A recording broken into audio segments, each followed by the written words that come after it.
একসময় আমার একটা ধারণা ছিল, এবং এটা আমি বলতাম অনেককে, যে এই সরকার ডক্টর ইউনূসের সরকার হয়তো কিছুটা আনাড়ি, হয়তো ঠিকঠাক মতো কাজগুলো বোঝেন না, কিন্তু সম্ভবত তারা অনেকটাই সৎ। তারা বিদেশে হয়তো টাকা পাচার করেন না, তারা নিজেরাও টাকা টোকা খুব একটা চুরিচামারি করেন না। এই ধরনের একটা ধারণা আমার ছিল এই কারণে আমার কাছে মনে হয়েছিল এরকম একটা বিপ্লবের মাধ্যমে, এরকম একটা গণ অভ্যুত্থানের মাধ্যমে যে সরকারটা আসে, তারা নিশ্চয়ই হারে হারে বুঝে যায় যে আগের সরকারটা কেন গেল, আগের সরকারটা কেন থাকতে পারলো না। দুর্নীতির কারণে, অপকর্মের কারণে, এই সমস্ত কারণে তারা গেল। তো সেই কাজগুলো আমিও করব, এত দ্রুত করব, দায়িত্ব পাওয়ার সঙ্গে সঙ্গে করা শুরু করব, এই চিন্তাটা আমার মধ্যে কাজ করেছিল। কিন্তু ওই তো বললাম যে মানুষ সব জানতো না, মানুষ ভুল করে। এখন আমার কাছে মনে হচ্ছে যে তখন হয়তো আমি আসলে ভুল বুঝেছিলাম। যে নতুন নতুন খবর চোখে আসছে, আমরা দেখেছি, মাত্র একদিন আগে দেখলাম যে দুজন উপদেষ্টার এপিএস মানে একান্ত ব্যক্তিগত সহকারী যারা আছেন, দুজনকে সরিয়ে দেওয়া হয়েছে। কেন সরিয়ে দেওয়া হয়েছে কোনো ব্যাখ্যা নেই, কিন্তু এটা সবাই জানে যে কেন সরিয়ে দেওয়া হয়েছে। একজনকে সরিয়ে দেওয়া হয়েছে, উনি হলেন স্থানীয় সরকার মন্ত্রণালয় ও যুব ক্রীড়া মন্ত্রণালয়ের উপদেষ্টা যিনি ছিলেন আসিফ মাহমুদ সজীব ভুঁইয়া, ওনার মানে সহকারী একান্ত সচিব মানে এপিএস মিস্টার মোয়াজ্জেম হোসেন, ওনাকে দায়িত্ব থেকে সরিয়ে দেওয়া হয়েছে। এবং আরও একজন হলো স্বাস্থ্য উপদেষ্টা নূরজাহান বেগমের ব্যক্তিগত কর্মকর্তা মোহাম্মদ তুহিন ফারাবি, এই দুজনকে সরিয়ে দেওয়া হয়েছে। এই দুজন কারা, এটা নিয়েও কিন্তু আপনারা প্রশ্ন করতে পারেন। এরা আসলে সরকারি কোনো কর্মকর্তা নয়, মানে কোনো ক্যাডার সার্ভিস থেকে আসেননি। এনারা এই উপদেষ্টাদের ব্যক্তিগত পরিচয়ের উপর ভিত্তি করে এসেছেন। অনেকে এটাও বলতেন যে আসিফ মাহমুদ সজীব ভুঁইয়া যিনি একান্ত সচিব, সহকারী একান্ত সচিব ছিলেন, উনি নাকি তার ব্যক্তিগত জীবনে বন্ধুও ছিলেন। যে এরকম লোক, তাকেও সরিয়ে দিতে হলো কেন, কেন সরে গেলেন? মাঝখানে একটা ফটো কার্ড দেখলাম একটা মিডিয়ার, সেখানে বলা হয়েছে যে এরই মধ্যে নাকি এই মোয়াজ্জেম হোসেন সাহেব মানে এই ব্যক্তিটা 3 শতাধিক কোটি টাকার মালিকও হয়ে গেছেন। তাহলে আর দোষ কি ভাই? আগে একটা প্রধানমন্ত্রীর বাসার পিয়ন যদি 400 কোটি টাকার মালিক হয় 15 বছরে, ইনি তো আরো চ্যাম্পিয়ন মনে হচ্ছে যে 9 মাসে 300 কোটি টাকা বানিয়ে ফেলেছে। এরকম প্রতিযোগিতা কিন্তু হয়েছে, এটাকে আপনি একদম উড়িয়ে দিতে পারবেন না। ফারাবি সাহেবের তথ্য ধীরে ধীরে আসছে এবং এটা অনেকেই জানে, অনেক কিছু আমি ওগুলো আর ডিটেল বলতে চাই না, কারণ এগুলো নতুন কিছু না। আমি একটা ঘটনা বলি, আমাকে ওই দিন আমার এক মানে বন্ধু বললেন আর কি, দুদিন আগেই বললেন, একটা পুরোনো ঘটনায় বললেন যে ওনার একবার উনি একটা বড় প্রতিষ্ঠানের শীর্ষ কর্মকর্তা, ওনার কোনো একটা প্রয়োজনে একজন উপদেষ্টার সঙ্গে দেখা করতে চেয়েছিলেন। তো ভাবলেন দেখা করার আগে ওনার এপিএসকে আপনার একটা ফোন দিই, কারণ এই সমস্ত এপিএসটা প্রায় সবাই কিন্তু স্টুডেন্ট কোটায় এসেছে, কারণ স্টুডেন্টরাই ওদেরকে বসিয়েছে বিভিন্ন জায়গায়, এই বৈষম্য বিরোধী সমন্বয়ক এরাই বসিয়েছে, তাদেরই লোকজন। এবং সেই এপিএসকে যখন ফোন করলেন যে আমি একটু ওনার সঙ্গে একটা বিষয় নিয়ে কথা বলতে চাই, একটা অ্যাপয়েন্টমেন্ট হবেন, ওকে আপনি এক কাজ করেন, আসেন কথা বলি। কী বিষয় নিয়ে কথা বলবেন? সন্ধ্যার পরে আমি গুলশানে একটা জায়গায় বসি, সেখানে আসেন। প্রশ্ন হচ্ছে কিন্তু এপিএস সাহেবকে সন্ধ্যার পরে গুলশানে একটা জায়গায় বসতে হয় কেন? গুলশানেই বা কেন? এটা কি রেট হাই করার জন্য, কাজটা জেনে নিয়ে কাজটা তদবির করার জন্য? হ্যাঁ, এটাই উত্তর। এবং এদের রেট ছিল খুব হাই। যারা এদের সঙ্গে বিভিন্ন সময় বসেছেন তারা জানিয়েছেন যে এদের রেট চিন্তাই করা যায় না। মানে আগেও তো অনেক এপিএস ছিল, আগে অনেক মন্ত্রী ছিল, তাদের কয়েক গুণ এদের রেট। কারণটা কি? এরা জানতো, এরা বলতো যে আমরা তো মাত্র কয়েকদিনের জন্য এসেছি, আপনার তো কাজটা হয়ে যাবে, কাজটা করিয়ে দিচ্ছি, অতএব অল্প সময় আমাদেরকে এটা ম্যানেজ করতে হবে।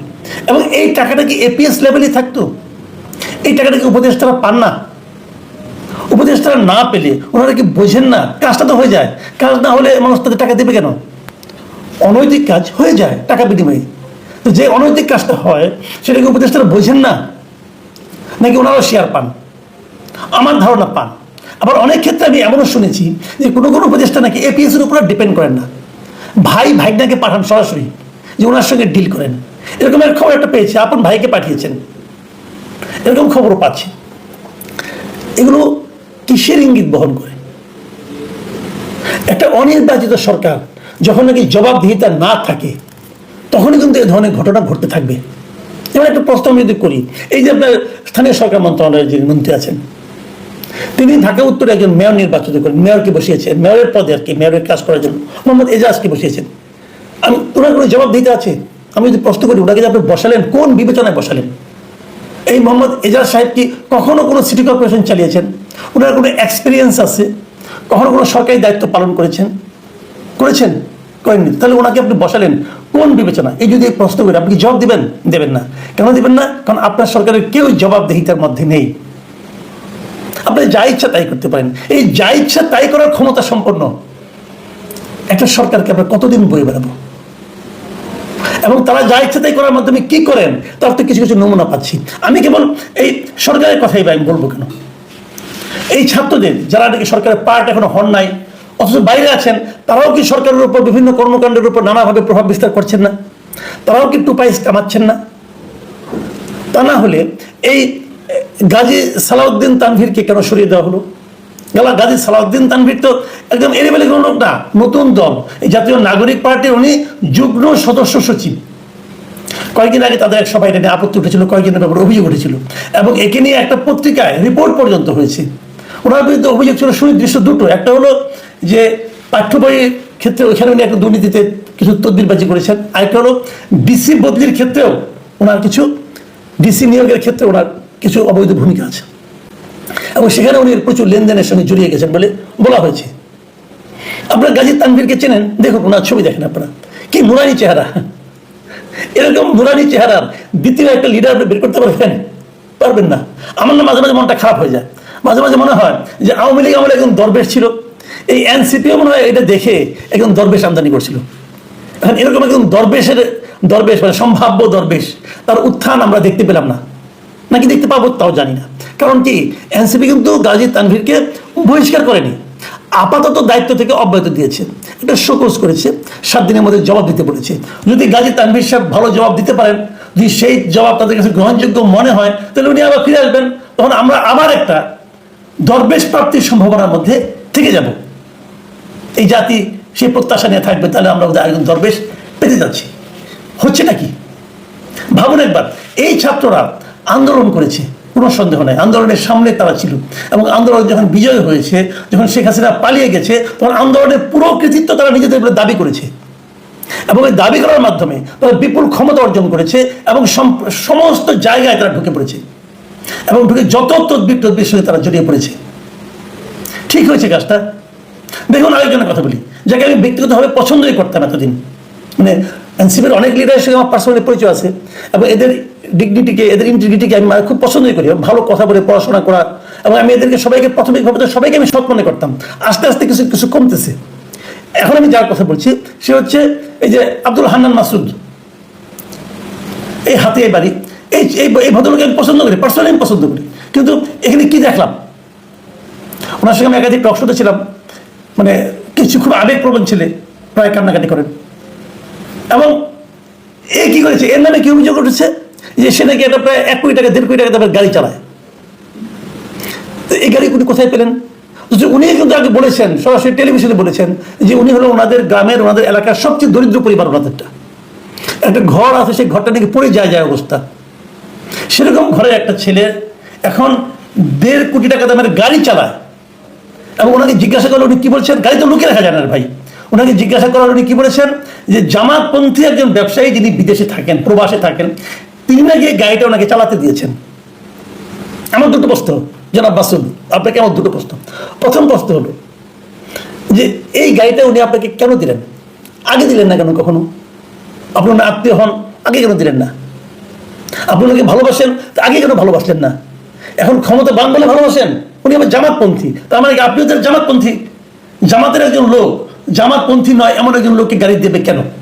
উনিদেরকে রাজনীতি করেন, তাহলে আপনি কি জামাতের পারপাস সার্ভ করবেন? এখানে হতে পারে, আমার কোনো আপত্তি নাই, জামাত একটা পলিটিক্যাল পার্টি, আমার কোনো বক্তব্য নেই এতে, সেটা বলেন। তাহলে আপনি জামাতে জয়েন করেন, সমস্যাটা কি? আচ্ছা, এটুকু না হয় গেল। তারপরে কথা আপনাদের মনে আছে নিশ্চয়ই যে বিগত সরকারের আমলে ওবায়দুল কাদের সাহেব, ওনার দামি দামি ঘড়ি নিয়ে নানা ধরনের কিন্তু কথাবার্তা হতো। 10 লাখ, 20 লাখ, 30 লাখ টাকা দামে ঘড়ি উনি পড়তেন। উনি কি বলতেন, ওনাকে কেউ গিফট করেছে। কেন গিফট করে ভাই? গিফট এ কারণে, পৃথিবীর কোনো ব্যবসায়ী বিনা কারণে কিছু কাউকে দেয় না, তাদের সব উপহারই হলো এক ধরনের ইনভেস্টমেন্ট। তারা জানে এই লোকটার সামনে ক্ষমতায় যাবে, অথবা ক্ষমতাবান হবে, অথবা ক্ষমতাবান আছে, তার কাছ থেকে আমার বিনিময়ে কিছু পেতে হবে, এই জন্য তারা দেয়। এখানে কি তাই হয়েছে? আপনি তাকে কি দিবেন বিনিময়ে, অথবা কি দেওয়ার গ্যারান্টি দিয়েছেন, অথবা কি দিয়ে দিয়েছেন ইতিমধ্যে? আপনাদের তো পাওয়ারফুল, আপনি একদম তদবির করলে, ফোন করলে তো কাজ হয়ে যায়। নিশ্চয়ই ওনার জন্য কোনো ব্যবসায়িক সুবিধা আপনি করে দিয়েছেন, সেক্ষেত্রে একটু ঘুষ। আসলে কি হচ্ছেটা, এদের কি চক্ষু লজ্জাও নাই? আচ্ছা ধরেন একটা কথা বলি, একটা কথা বলে শেষ করি, এই যে 1.5 কোটি টাকা গাড়ি, এই গাড়িতে ঢাকা থেকে হাতিয়া যেতে কত হাজার টাকা দামে, কত হাজার টাকা তেল খরচ হবে? এই গাড়িটা তো ভাই ওই 700-800 সিসির গাড়ি না। 1 লিটার তেল দিয়ে এই গাড়িটা বড় জোর 5 কিলোমিটার চলবে। এই যে বিপুল অঙ্কের খরচ আপনি কোথায় করবেন? আপনি কি চাকরি করেন? আপনি ইনকামটা কি? হান্নান মাসুদের ইনকামটা কি ভাই বলেন না, ইনকামটা কি আপনার? তো এই প্রশ্নগুলো কিন্তু উঠছে, এবং উঠছে বলেই অত্যন্ত দ্রুত বেগে এই এনসিপির জনপ্রিয়তা শূন্যের দিকে ধাবিত হচ্ছে। বিষয়টা মাথায় রাখুন। সামনে আরো অনেক দিন আপনাদের কিন্তু পথ চলতে হবে। আরো অনেকের নাম ধরে ধরে বলা যায়, আর বলছি না, আগামীতে বলতে হতে পারে, কিন্তু আপনাদের সতর্ক হওয়ার জন্য আহ্বান জানাচ্ছি। আপনাদের নিয়ে কিন্তু এই জাতি এবং ব্যক্তিগতভাবে আমি অনেক আশা করেছিলাম, যা দেখছি এতে হতাশাই বাড়ছে। অনেকে আমাকে বলেন আমি কেন এনসিপি পিছনে লেগে আছি। ভাই আমি কারো পিছনে লেগে নেই, যা দেখছি, যা ঘটছে, যা আপনারাও দেখছেন, সেই প্রশ্নগুলি কেমন করছি।